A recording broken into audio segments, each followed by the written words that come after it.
तभी चुड़ैल राजू को पकड़ लेती है और उड़ते हुए पीपल के पेड़ की तरफ लेके जाती है, जहाँ पर उसने निशा को कैद किया होता है। एक गांव में राजू नाम का एक लड़का रहता था। वह निशा नाम की लड़की से बहुत प्यार करता था। वो दोनों अक्सर गांव के बाहर नदी के किनारे एक पीपल के पेड़ के नीचे मिला करते थे। उस पेड़ पर एक चुड़ैल का साया था। वो चुड़ैल अक्सर वहां से गुजरने वालों को परेशान किया करती थी। एक दिन राजू और निशा उसी पेड़ के नीचे बात कर रहे होते हैं। तभी निशा, आज तो तुम बहुत ही कमाल लग रही हो। कमाल बमाल छोड़ो, मेरी माँ बार बार शादी के लिए बोल रही है। तुम शादी की बात करने के लिए घर कब आ रहे हो? शादी? लेकिन तुमने तो कहा था कि शादी अगले साल करनी है, अब इतनी जल्दी क्यों? घर वालों के पास मेरे लिए और कई अच्छे रिश्ते आ रहे हैं। तुम आओगे या नहीं? अरे तुम नाराज क्यों होती हो? तुम्हें वैसे भी मेरे अलावा कौन झेल सकता है। मैं आज ही अपनी माँ से बात करता हूँ। क्या क्या कहा तुमने? अरे नहीं नहीं, कुछ नहीं, चलो अब घर चलते हैं। ये सब बातें पीपल पर बैठी चुड़ैल सुन रही होती है। ये लड़का दिखने में बहुत ही अच्छा है, इससे तो सिर्फ मैं ही शादी करूंगी। अगर मैं ही इससे शादी कर लूं तो मजा आ जाएगा।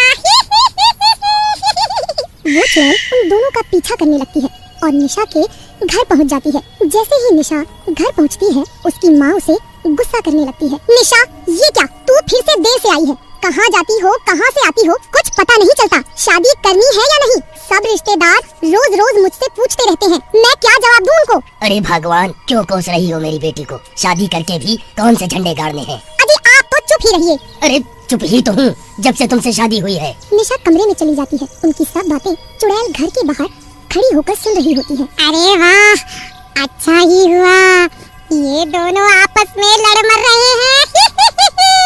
अब इनकी बेटी को उठा के अपने जंगल ले जाती हूँ और बांध देती हूँ। कल तो मेरा राजा शादी की बात करने आएगा ही।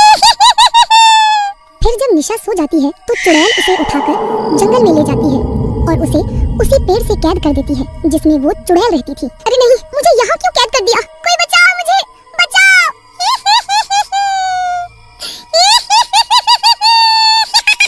अब मैं तेरे राजू से शादी करूंगी क्योंकि मुझे पसंद आ गया है और वो मुझे कभी पहचान भी नहीं पाएगा। क्योंकि मैं जिसका चाहे रूप ले सकती हूँ। ऐसा कहकर चुड़ैल वापस निशा के घर चली जाती है और निशा का रूप ले लेती है। अगले दिन राजू निशा के घर अपने माँ बाप को लेकर आता है। आओ राजू बेटा, बैठो बैठो। अपने माता और पिताजी को भी लाए हो? जी हाँ, ये मेरी माताजी और पिताजी हैं। आइए आइए आइए, बैठिए बैठिए। जैसे कि आप जानते ही हो, राजू और निशा एक दूसरे से शादी करना चाहते हैं। हम भी चाहते हैं कि आप भी इन दोनों की शादी करा दो। जी बहन जी, हमें तो कोई परेशानी नहीं है। आंटी, निशा नहीं है क्या घर में? हाँ बेटा, घर में ही है, सुबह से सो रही है। तुम जाकर देखो तो क्या हुआ। राजू ऊपर निशा के कमरे में जाता है। वहाँ चुड़ैल निशा के रूप में बैठी होती है। उसके बिखरे बाल और लाल आँखें देख के राजू घबरा जाता है। अरे निशा, तुम्हें क्या हुआ? ये बाल क्यों खोल रखे हैं और तुम्हारी आंखें भी लाल लाल सी लग रही हैं।